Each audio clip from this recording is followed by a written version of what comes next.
Hello friends, आप सभी का स्वागत है मेरे इस चैनल पे जिसका नाम है सोनिका's हैप्पी लाइफ। आप लोग कैसे हैं? आशा करती हूँ कि आप लोग स्वस्थ होंगे, खुश होंगे। सबसे पहले सारी बहनों को मेरी तरफ से हरतालिका तीज व्रत की बहुत बहुत शुभकामनाएं। ये व्रत मैं कैसे करती हूँ आज मैं आपको बताऊंगी। इससे पहले के ब्लॉग में मैं आपको बता चुकी हूँ इसकी पूजन सामग्री, पूजन विधि और उसके कुछ नियम। तो चलिए मेरे साथ।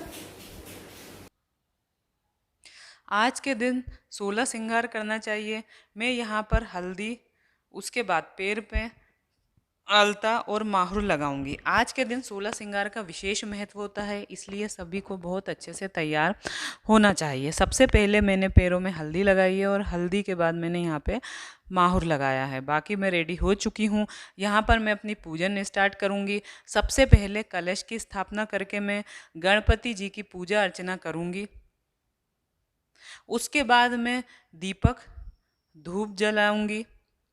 यहाँ पर मैंने पूजन सामग्री में बेलपत्र, धतूरे का फल फूल, अकाव, तुलसी, जनेव, कुमकुम, मोली, श्रीफल, कलश, आम के पत्ते, चंदन, कुमकुम, घी या तेल लिया है। साथ में मैंने यहाँ पे फूलों का मंडप सजाया है और पार्वती माता जी की सुहाग की सामग्री ली है।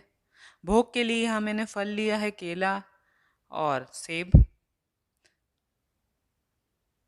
और कुछ मिठाइयाँ ली हैं। अब दीपक जलाने के बाद यहाँ पर मैं शिव जी का अभिषेक करूँगी।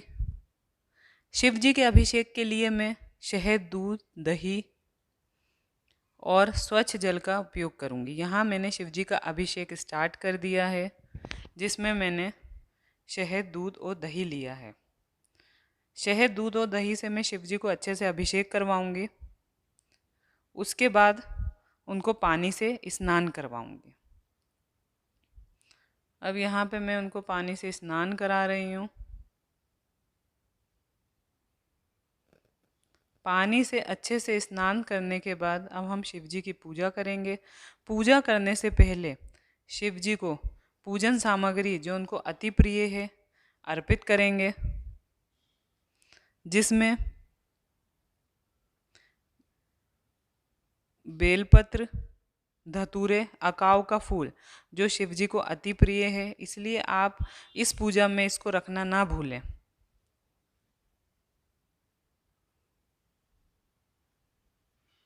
यहाँ पर दीपक जलाने के बाद अब मैं सारी पूजन सामग्री एक एक करके शिव जी को अर्पित करूँगी।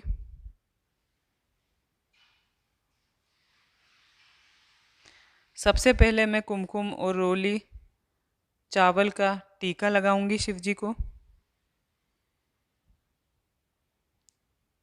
उसके बाद में बेलपत्र, धतूरे,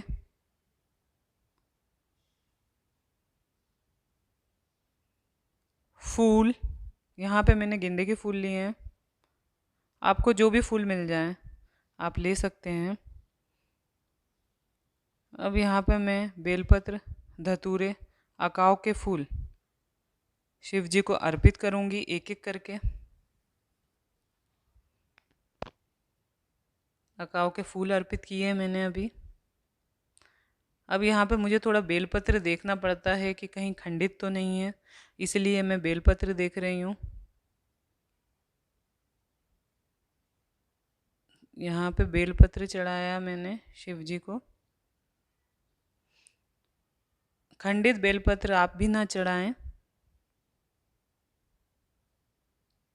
एक एक करके बेलपत्र चढ़ा रही हूँ मैं। अब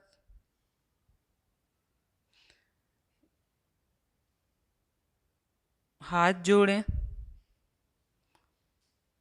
और जितनी भी पूजन सामग्री है सब अर्पित करें। यहाँ धुरवा लिए मैंने, धुरवा चढ़ाई गणपति जी और शिव जी को। इसके बाद मैं उनको जनेव चढ़ाऊंगी और मोली चढ़ाऊंगी।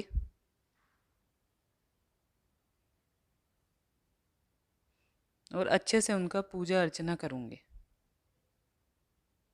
यहाँ पे मैं फ्रूट अर्पित करूंगी, जिसमें मैंने आंवला भी लिया है, सेब लिया है, केला लिया है, और मीठे में मैंने मिठाई ली है।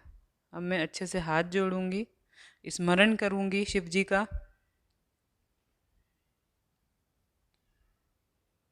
पार्वती जी को मैं श्रृंगार की सामग्री अर्पित करूंगी और माता पार्वती जी का पूजन करूंगी।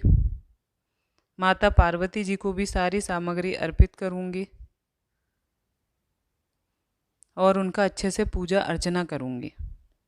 जय माता। इसके बाद मैं हरतालिका तीज व्रत की कथा पोथी का पूजन करूंगी, उसको टीका कुमकुम लगाऊंगी, अच्छे से हाथ जोड़ूंगी। हाथ जोड़ने के बाद मैं अब कथा प्रारंभ करूंगी। जय माता, जय शिव शंकर। हिमवान से जाकर की थी और उन्होंने पार्वती का विवाह आपके साथ तय करना कर लिया है। नारद जी की इस बात को सुनकर भगवान विष्णु मुस्कुराकर चुप रहे। उधर हिमाचल ने अपनी पुत्री के पास जाकर कहा, हे पुत्री, तेरा विवाह समस्त देवताओं में श्रेष्ठ विष्णु से करना निश्चित किया है। अब तुझे प्रसन्न हो जाना चाहिए। पिता के इन वचनों को सुनकर पार्वती मूर्छित होकर पृथ्वी पर गिर पड़ी। जब यहाँ मेरी आरती चल रही है, यहाँ मैं शिवजी की आरती कर रही हूँ और हरतालिका तीज व्रत में इसी तरह करती हूँ।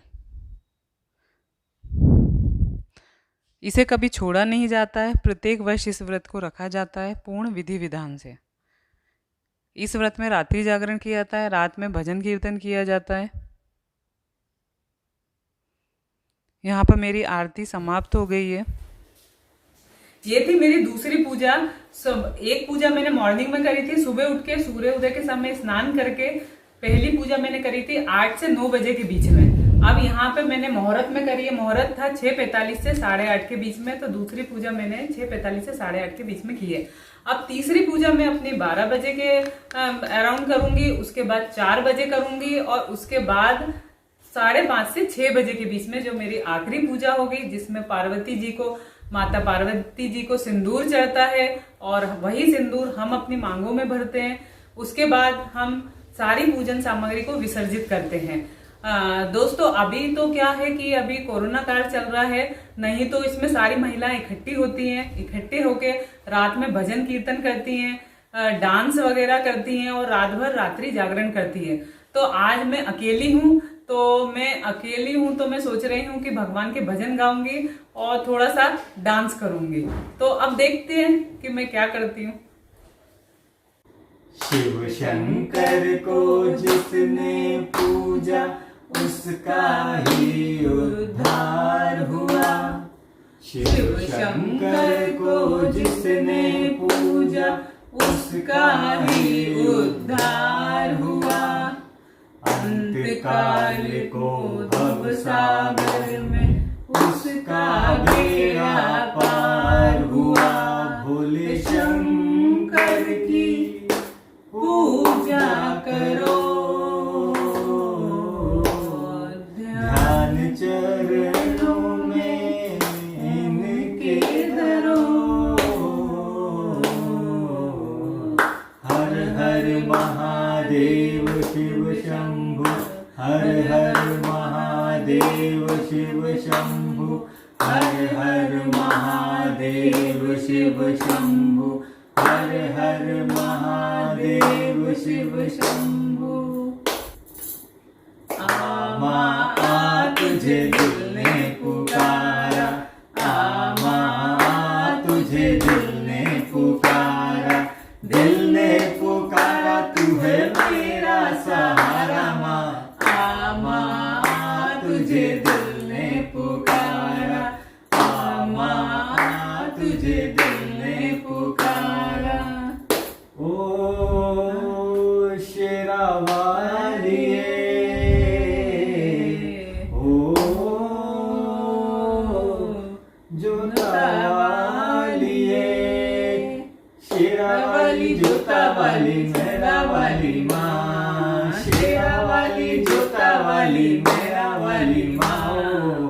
आमा आ तुझे दिल ने पुकारा, आमा आ तुझे दिल ने पुकारा, दिल ने पुकारा, तू है मेरा सहारा माँ। आमा आ तुझे दिल जय माता दी जय माता दी जय माता दी। पार लगा दे शेरा वाली, बिगड़ी बना दे शेरा वाली, है दुखहरणी शेरा वाली, बिगड़ी बना दे शेरा वाली। जय माता दी जय माता दी जय माता दी जय माता दी जय माता दी जय माता दी जय माता दी, सारे बोलो जय माता दी जय माता दी जय माता दी जय माता दी जय जयकारा शेरा वाली माता दा, बोल सारे दरबार की जय। मैंने रात 12 बजे एक पूजा की थी, फिर सुबह 4 बजे एक पूजा की, और अब आखिरी पूजा मैं सुबह 5:30 बजे कर रही हूँ। यहाँ मैंने आरती करी। आरती करने के बाद माता पार्वती जी को सिंदूर चढ़ाया है, और वही सिंदूर मैंने अपने माथे पे लगाया है और हाथ जोड़ा। अभी बजे हैं सुबह के 5:30। अब मैं अपना हरतालिका व्रत का समापन करने जा रही हूँ। अब मैं सारी सामग्री को बहते हुए जल में या स्वच्छ पानी में विसर्जित करूँगी और उसके बाद प्रसाद ग्रहण करूँगी। तो मिलते हैं मेरे नेक्स्ट वीडियो में। Thanks for your time. Her her Mahadev.